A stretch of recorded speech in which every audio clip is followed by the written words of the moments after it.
ಅಂದರೆ ನಾಲ್ವರು ಕೃಷ್ಣರಾಜ ಒಡೆಯರಿಗಿಂತ ಸಿದ್ದರಾಮಯ್ಯ ಅವರೇ ಬೆಸ್ಟ್ ಅವ್ರ ಕಾಲದಲ್ಲಿ ಆಗಿರುವಂಥ ಕೆಲಸಗಳು ಅಭಿವೃದ್ಧಿ ಪಡಿಸಿದ್ದೀನಿ ಮೈಸೂರಲ್ಲಿ ಅಂತ ಹೇಳಿದ್ದಾರೆ. ಯಡಿಯೂರವರು ಸಹ ಸಾಕಷ್ಟು ಆಕ್ರೋಶ ವ್ಯಕ್ತಪಡಿಸಿದ್ದಾರೆ.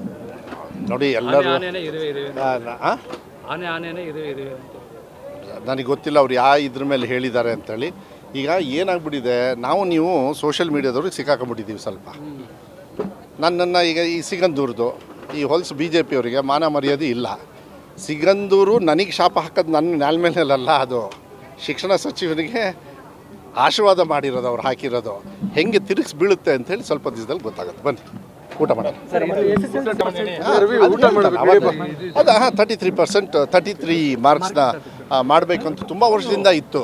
ಅದನ್ನು ತೀರ್ಮಾನ ತಗೊಳ್ಳೋದ್ರಲ್ಲಿ ಸ್ವಲ್ಪ ಟೆಕ್ನಿಕಲ್ ಎಲ್ಲರದ್ದು ಅಭಿಪ್ರಾಯವನ್ನು ತೊಗೊಂಡು ಮಾಡಬೇಕಾಯ್ತು. ಒಂದೇ ಸತಿ ಮಾಡಬಾರ್ದು. ಅಲ್ಲ ಬೇರೆ ಕಡೆಗೆಲ್ಲ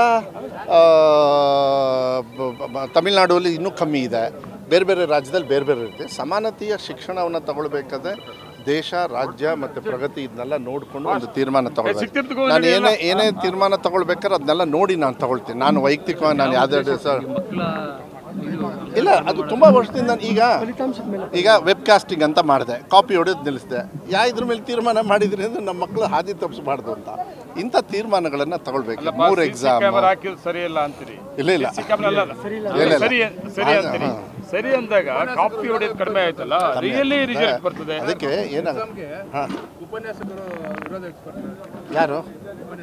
ಯಾರು ಏನು ಮಾಡಲ್ಲ. ಸರ್ಕಾರ ಒಂದು ನಿಮಿಷ, ಮಕ್ಕಳ ಬಗ್ಗೆ ಒಂದು ತೀರ್ಮಾನ ತಗೊಂಡಾಗ ಸರ್ಕಾರದವರು, ಉಪನ್ಯಾಸಕರು, ಪೇರೆಂಟ್ಸು, ನೀವು ಮಾಧ್ಯಮದವರು ಎಲ್ಲರೂ ಕೂಡ ಇದು ಮಾಡ್ತಾರೆ. ಅದೆಲ್ಲ ಹಗುರವಾಗಿ ತಗೊಳ್ಳಲ್ಲ. ಯಾಕೆಂದರೆ ಮಕ್ಕಳು ದೇವ್ರಿಗಿಂತ ದೊಡ್ಡವರು ಅವರು.